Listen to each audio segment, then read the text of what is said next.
बेटी और बुआ।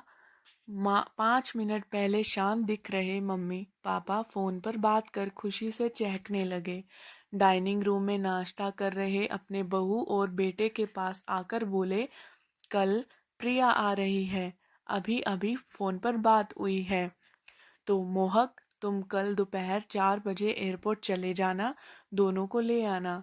तो इस प्रिया को कोई और काम नहीं है क्या? जब देखो तब आ जाती है यहाँ पर। मैं नहीं जा पाऊंगा, मुझे और भी जरूरी काम है। क्या वो टैक्सी करके नहीं आ सकती यहाँ तक?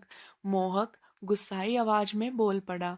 अपने बेटे के मुंह से अपनी बेटी के लिए ऐसे बोल सुनकर माँ एकदम दंग रह गई। अरे, तबीयत तो ठीक है ना तेरी? कैसी पागलों की तरह बात कर रहा है? घर में 2 गाड़ियां होते हुए बहन को टैक्सी में आने के लिए कहता है।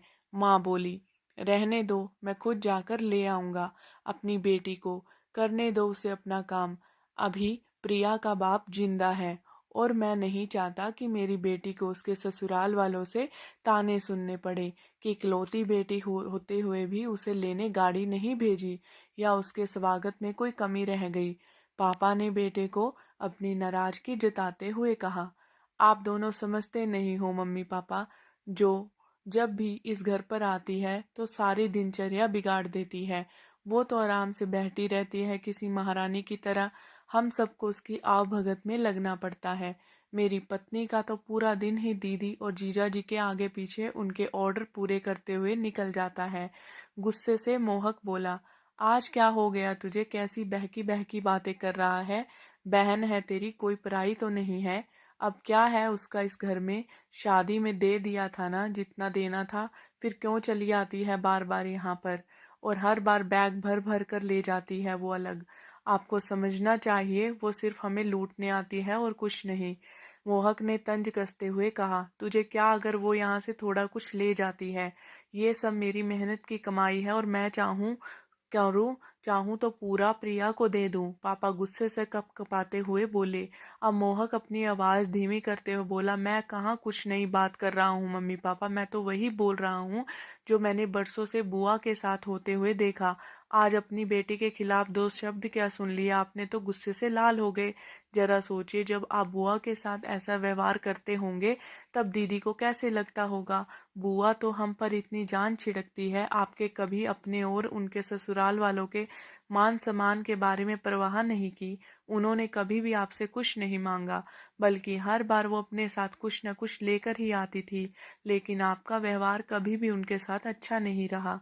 दादी ने भी आपसे कभी नहीं कहा कि मेरी बेटी को पैसे दे दो या कुछ खरीद कर दे दो।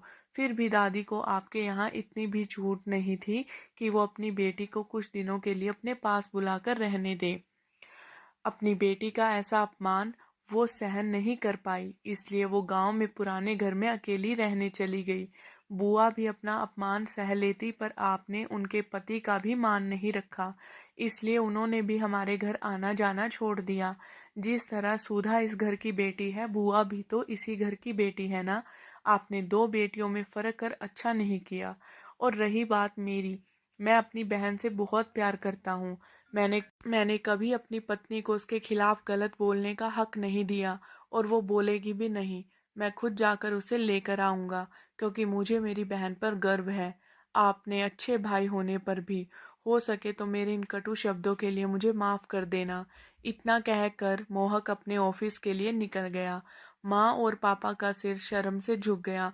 थोड़ी देर की शांति के बाद पापा ने हिम्मत कर अपनी बहन को फोन लगाया। बहन के फोन उठाते ही वो फूट फूट रो पड़े और बोले, दीदी हमें माफ कर दीजिए, हमने इतने साल आपके साथ जो भी दुर्व्यवहार किया उसके लिए हम सच में शर्मिंदा हैं। दीदी आपकी बहुत याद आ रही है, आप अपने घर आ जाइए हमसे मिलने।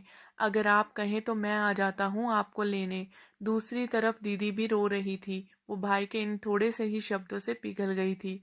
वो बोली, मैं तुमसे नाराज नहीं हूँ, मैं जीजा जी को सारी बात बताकर जरूर आऊंगी। दोस्तों, बेटी तो बेटी होती है, बहन हो, बहू या बेटी, तीनों में कोई फर्क नहीं करना चाहिए। इन्हीं से घर की शोभा होती है और इन्हीं से घर में खुशियां आती हैं।